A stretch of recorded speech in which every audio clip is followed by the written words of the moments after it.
Hello, I'm doing a quick review on the Warfare 50 litre air compressor. Just received it the other day.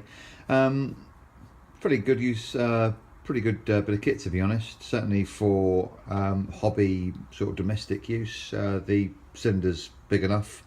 I use it for filling up, pumping up tyres on my motorcycle and car, and I got round all 4 tyres.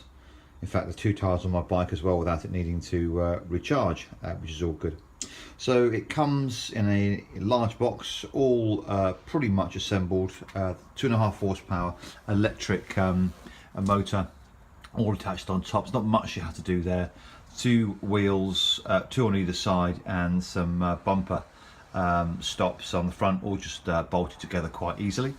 The oil filler point here has a plastic seal cap on it because it comes dry, and the other thing, let me think, I think that was it. Oh yes, and the air filter on the top here isn't attached either, and that also has a similar plastic dust cap which you take off, but then the air filter just screws in there nice and easily. The oil itself does come with the pump. I don't know if you can see, I haven't got a brilliant light here unfortunately, but I don't think I can get that. Let me see if I can get down there.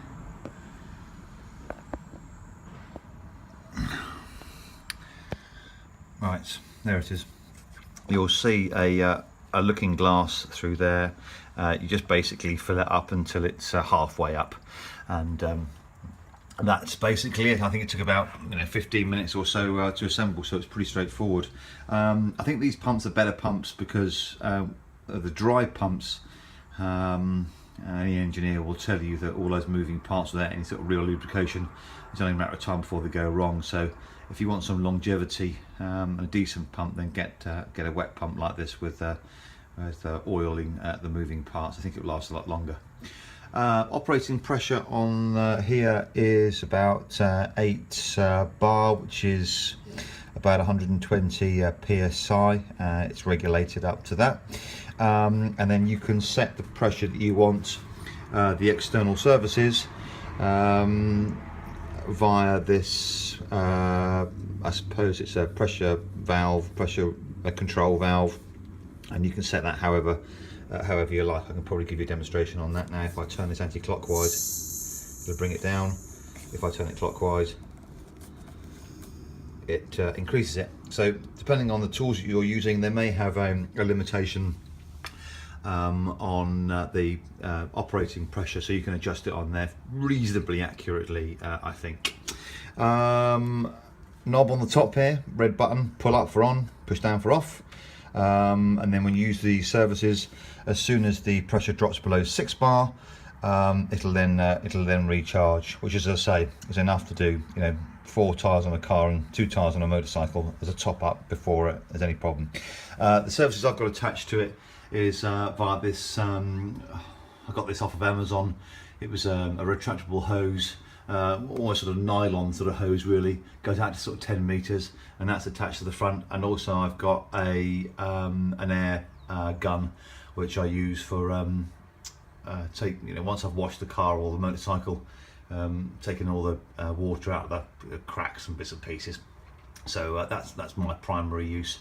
And also I'm into RC, so cars, it gets rid of all the grass and all the bits you can't really access. So yeah, all really good. And as I say, you can have that gun going solidly for sort of 3 or 4 minutes before the pressure needs to be recharged. These fittings here, I think you call them the industrial fittings.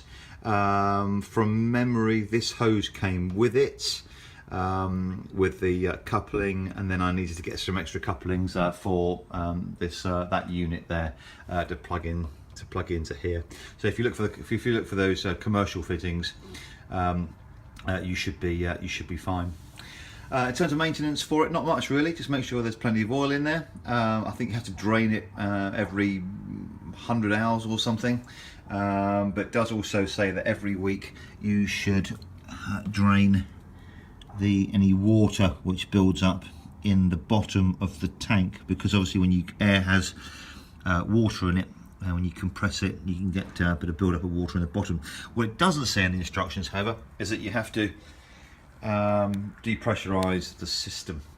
So do that before you take the water out. I thought that perhaps there was some sort of secondary cell in there or something that collected the water, but it's the whole thing is one pressurized unit. So when you undo that, just make sure that you've depressurized the tank first. It says there that moisture build-up.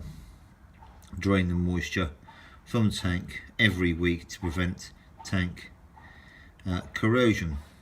But what it doesn't say on there is, I suppose it makes sense really, for those with any common sense other than myself, to make sure that you depressurised it first. So there you go.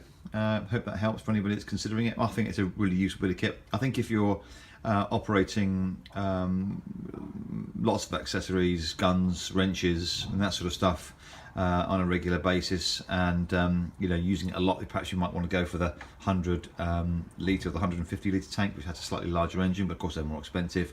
But anybody using it for general use, domestic, I think this is perfect.